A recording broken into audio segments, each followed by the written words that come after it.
नमस्कार मित्रांनो, तुमचे स्वागत आहे श्री स्वामी समर्थ. मित्रांनो, तुमची जर धनु राशी असेल तर हा व्हिडिओ तुम्ही संपूर्ण पाहावा, कारण या व्हिडिओमध्ये आम्ही तुम्हाला तुमच्या धनु राशीच्या बाबतीत कसा असणार आहे येणारा जुलै महिना हे सांगणार आहे.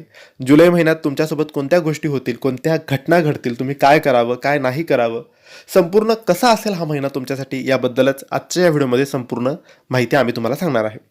त्याआधी मित्रांनो, तुम्हाला जर तुमच्या पत्रिकेबद्दल, जीवनाबद्दल, तुमच्या नातेसंबंधांबद्दल, तुमच्या मैत्रीबद्दल, शिक्षण नोकरीबद्दल, व्यापाराबद्दल, पैशाबद्दल, कशाही बद्दल कोणते प्रश्न विचारायचे असतील तर दिलेल्या व्हॉट्सअप नंबरवर तुम्ही आम्हाला मेसेज करू शकतात. किंवा तुमच्यावर काही अडचण असेल, बाधा असेल, दुःख असेल, पैसा टिकत नसेल, कर्ज झालेलं असेल, लग्न जमत नसेल, आरोग्याच्या समस्या असतील, नोकरीत प्रगती नाही, व्यापार चालत नाही, अशा असंख्य समस्या अडचणी तुमच्यावर असतील, किंवा तुम्हाला तुमच्या प्रश्नाची उत्तरे मिळत नसेल, काय करावं हे कळत नसेल, मार्ग मिळत नसेल, व्यापार तुमचा चालत नसेल, किंवा कधी येईल चांगला वेळ, कधी येईल चांगली वेळ, कधी हा वाईट काळ संपेल, असे असंख्य प्रश्न असतील तर दिलेल्या व्हॉट्सअप नंबरवर तुम्ही आम्हाला मेसेज करा. आम्ही तुमची पत्रिका बघू, पत्रिकेतील गुण दोष तपासू, त्यानुसार योग्य उपाय, योग्य सेवा देऊ, आणि यातून तुम्ही कधी बाहेर पडाल याचा काळ सांगू. हा वाईट काळ आहे की नाही हे सुद्धा कळतं. यासाठी पत्रिका बघणं महत्त्वाचं असतं. यासाठी दिलेल्या व्हॉट्सअप नंबरवर तुम्ही आम्हाला मेसेज करू शकतो. मित्रांनो, धनु राशीच्या लोकांसाठी जुलै 2026 चा हा महिना प्रगती आणि काही अंशी संयम राखण्याचा काळ असणार आहे. ग्रहमान बदलत आहे, त्यामुळे करिअरपासून आरोग्यापर्यंत तुमच्या आयुष्यात खूप मोठे बदल आता तुम्हाला बघायला मिळणार आहेत. मित्रांनो, जर तुम्ही नोकरी करत असाल तर ऑफिसमध्ये कामाचा ताण वाढू शकतो. विरोधक किंवा तुमचे सहकारी तुमच्या मागे काही अडचणी निर्माण करण्याचा प्रयत्न करतील, पण तुमच्या कौशल्याने तुम्ही त्यावर मात कराल. महिन्याच्या उत्तरार्धात म्हणजे 15 जुलै नंतर नोकरीत मोठे बदल किंवा पदोन्नतीची योग सुद्धा आहेत.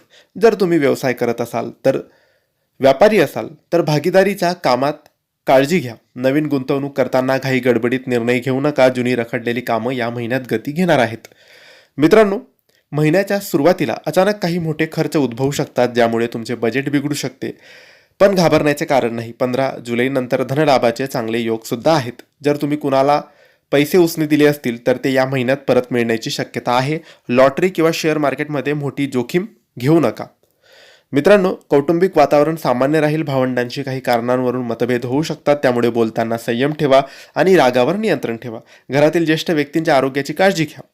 अविवाहित लोकांसाठी हा महिना खूप छान आहे. नवीन नाते जोडले जाऊ शकते. जे आधीच रिलेशनशिपमध्ये आहेत त्यांच्यात काही लहान सहान गैरसमज होऊ शकतात, पण संवादाने ते आता मिटणार आहेत.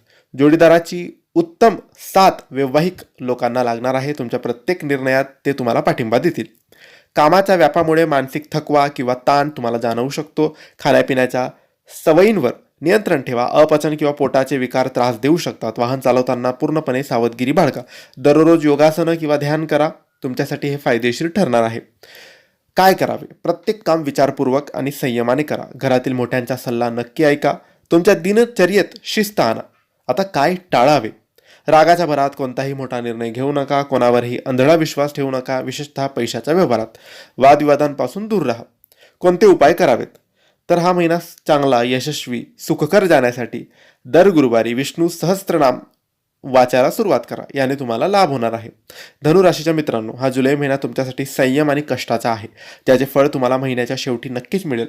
ही माहिती, हे व्हिडिओ, ही राशी भविष्य तुम्हाला आवडलं असेल तर लाईक आणि शेअर करा. आमच्या चॅनलला सबस्क्राईब करा. योग्य मार्गदर्शनासाठी, पत्रिका तपासण्यासाठी, तुमचे प्रश्न विचारण्यासाठी दिलेल्या व्हॉट्सअप नंबरवर मेसेज करा. धन्यवाद. श्री स्वामी समर्थ.